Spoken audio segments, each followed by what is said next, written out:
Hey guys, this is your Jomba. Welcome to the channel.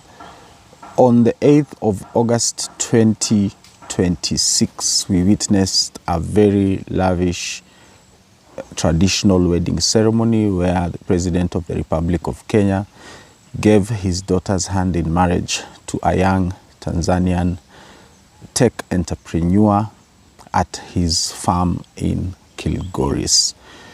This event was very well attended by who is who in President Ruto's government. Tuliona helikopta nyingi sana zimekuwa packed huko kwa shamba ya President Ruto. Tuliona watu wa kila aina kutoka jamii ya matajiri ama ni tutawaitaje mabepari wa Kenya wameenda huko kusherehekea ndoa ya mtoto wa rais. One of the people who attended this ceremony is none other than our own Larry Madowo, who is currently CNN's international correspondent. From what we have been made to understand as Kenyans is that Larry attended the ceremony because the Tanzanian man who is marrying Charlene Ruto is his personal friend, and he was attending that traditional wedding ceremony in that capacity. Between Saturday 8th and today 11th of August, when I am shooting this episode, there has been a very huge uproar on Kenya's social media spaces, and Kenyans have been calling out Larry Madowo for attending the oppressor's private event. As you guys know, I am struggling. My viewers on Mwabili Mogodi TV, especially those who are my regular viewers, you understand that I am struggling to do this episode because this is not what we are used to talk about. We do not talk about private events that surround politicians and their families, because the main focus of our channel is to talk about governance and the upcoming general election in August 2027. However, please allow me today to address the issue of Larry Madowo's attendance at this wedding, especially because Larry Madowo holds a very special place in the hearts of millions of Kenyans, especially since the June 2024 protests. If you are new to the channel, this is your first time you are watching me, please click subscribe so that you can get timely updates on Kenya's governance issues and Kenya's political landscape as we prepare for the August 2027 general election. Subscribe to the channel. Keep the conversation going in the comments, like these episodes, and please share them with your family and friends around the world. So, why are Kenyans angry at Larry Madowo? I highly believe Kenyans are angry at Larry Madowo because if you remember, during the Gen Z protests of June 2024, our mainstream media here in Kenya had been gagged by the government. They were banned from live streaming or showing the protests live on their television stations, and the only media personality who went onto the streets and who covered these protests in full, in high definition, in 4K, in 8K even. 8K is the highest broadcasting standard so far. Very clean detail. Hata hapa kwetu sisi Mwabili Mogodi TV bado tunatumia 4K or maybe HD sometimes, depending on on the editing. So, Larry Madowo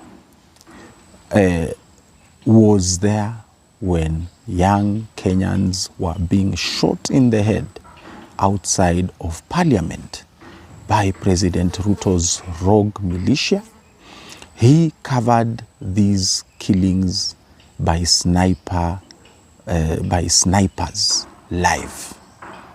Larry, literally together with other young Kenyans, was coming to the aid and rescue of young Kenyans who were under heavy attack by this President Ruto's militia.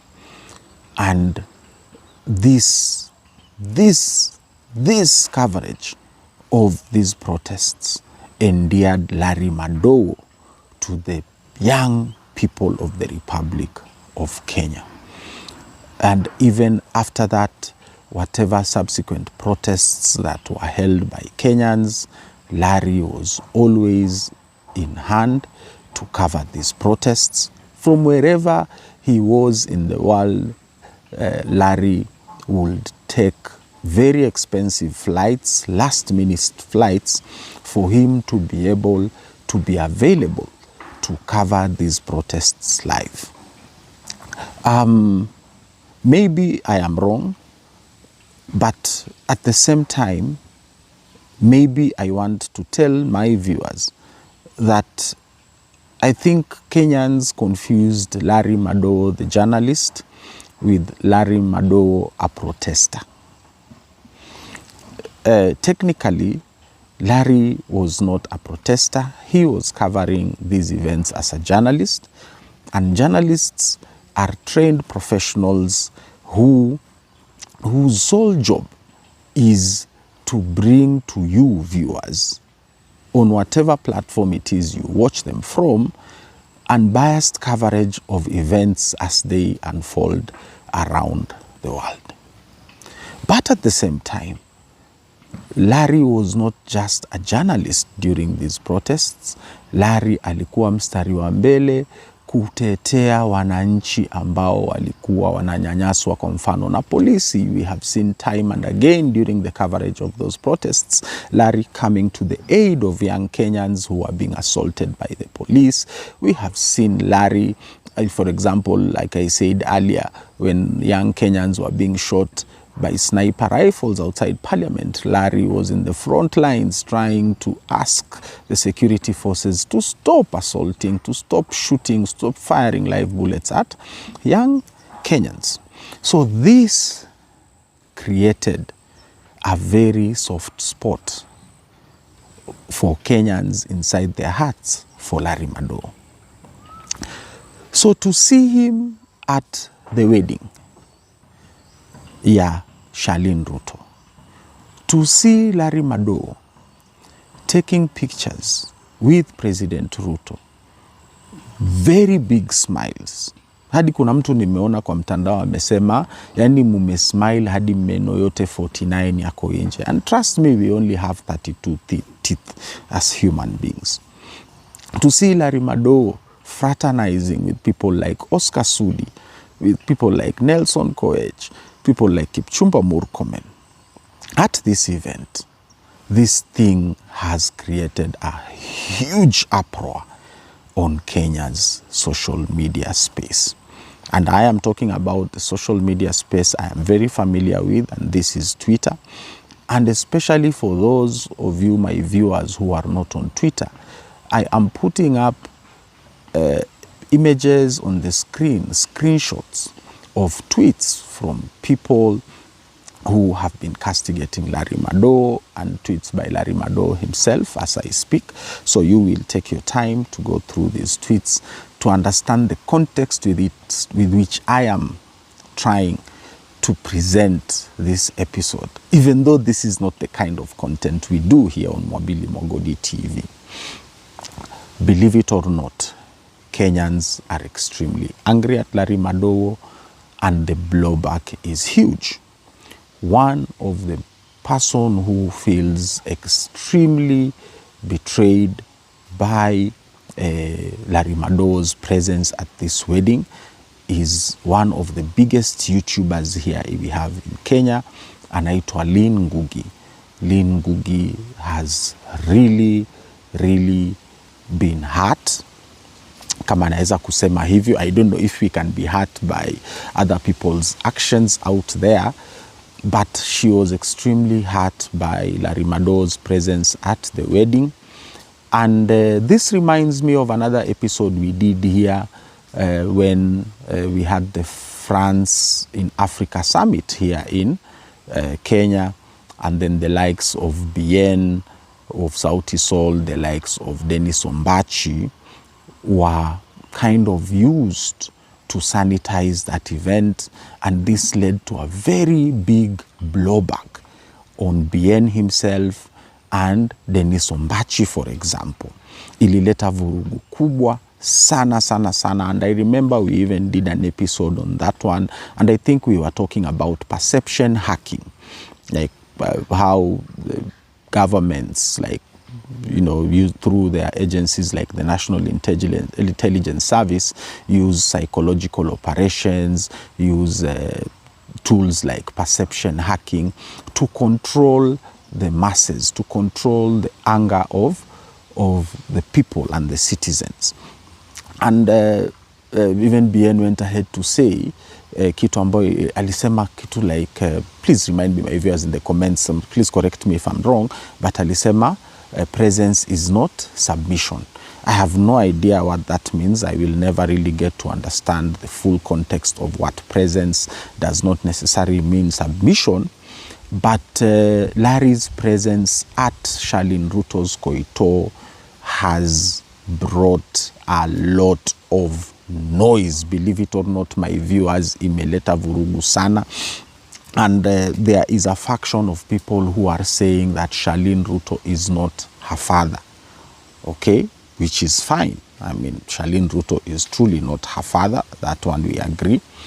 And then there is another section which is saying that it doesn't matter, mtoto wa nyoka ni nyoka.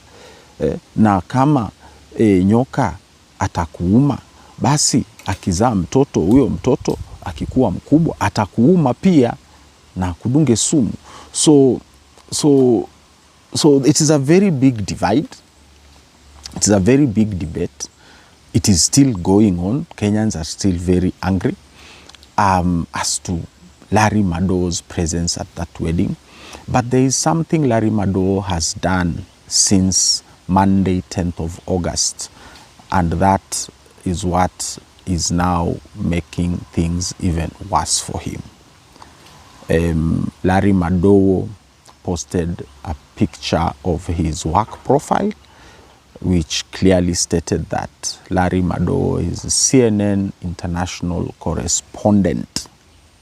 CNN international correspondent. And he captioned it by saying, "I am not an influencer." Very many people looked at this post as an insult to the love that they have been showing Larry Madowo for the past 2 years, since June 2026. And Kenyans have started saying that maybe it is time to actually cancel Larry Madowo. He even went ahead and tweeted, "Cancel Larry Madowo," like a dare. And then in the evening he tweeted, on the 10th of August, he tweeted that he is not an influencer. And believe it or not, I am telling you guys, it is getting worse.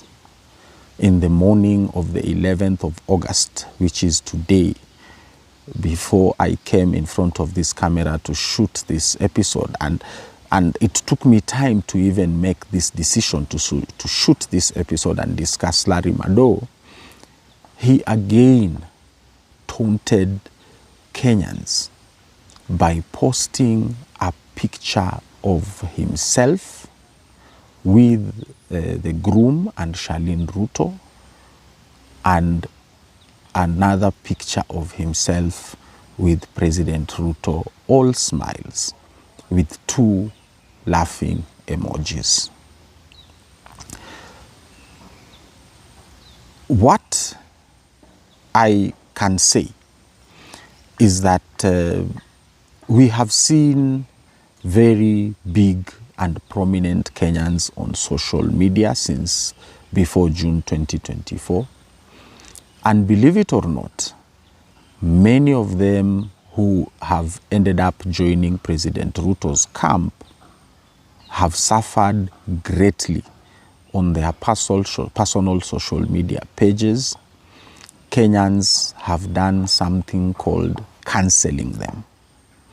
When you are cancelled, especially when you are a prominent social media user in Kenya, Kenyans on social media completely stop engaging you and you quickly lose relevance.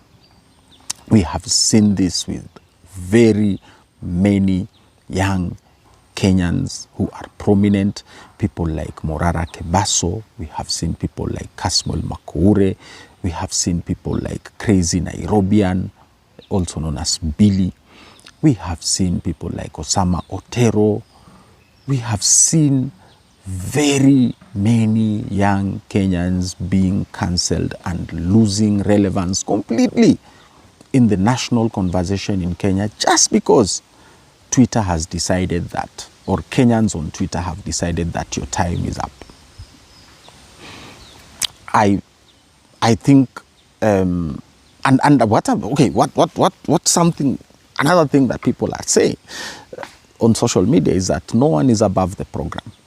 And Larry is not too big to be cancelled. That is what Kenyans on Twitter are saying. Larry is not above the program. And he is not too big to be cancelled. If I was Larry Madowo, I will take a break, I will take a minute, I will assess Kenyans' anger, and I will most likely take a break off Twitter, especially Twitter, because Twitter drives the agenda on Kenyan social media. Maybe take a day or two, run away, disappear, and then come back when people's anger has subsided and find a different way to engage these people. However, if Larry Madowo truly thinks he is bigger than KOT, if Larry Madowo thinks he is bigger than 55 million Kenyans, I will advise him to proceed the way he feels is right to him, and he feels like mocking Kenyans is the way to go for him.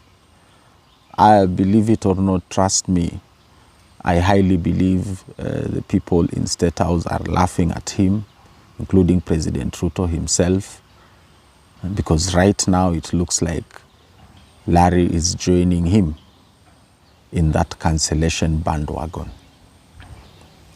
Kenyans are a truly unforgiving people.